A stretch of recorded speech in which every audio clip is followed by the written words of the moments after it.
Hello friend, চলে আসছি নতুন একটা ভিডিও নিয়ে আপনাদের কাছে। তো এবছর আমার বাড়ির গাছে কত কামরাঙা ধরেছে দেখুন, খুব সুন্দর কামরাঙা ধরেছে। এটা কামরাঙাটা প্রচুর উপকারী শরীরের পক্ষে।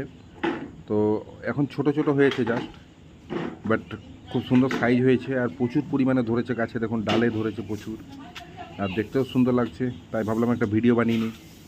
আর আপনাদেরও যদি কামরাঙা দরকার হয় অবশ্যই কমেন্টে জানাবেন, কামরাঙা ঠিক সময়ে পৌঁছে যাবে আপনাদের বাড়ি। তো আমার ব্লক হচ্ছে খয়রাসুল ব্লক। তো আমার বাড়ি থেকে খয়রাসুল ব্লকের থমতারা গ্রাম, সেই গ্রামের আশেপাশে হলে খুব ভালো হয়, সুবিধা হয় দিতে। বেশি দূরে হলে দেওয়া যাবে না। তো বাট প্রচুর কামরাঙা ধরেছে গাছে, দেখুন খুব সুন্দর কামরাঙা ধরেছে। আর কামরাঙা গাছটা বেশ ঝাপড়া হয়েছে, কিছু ডাল ছেটে দিয়েছি, বাট তাও যতটাই ডাল আছে প্রচুর পরিমাণে কামরাঙা এসছে।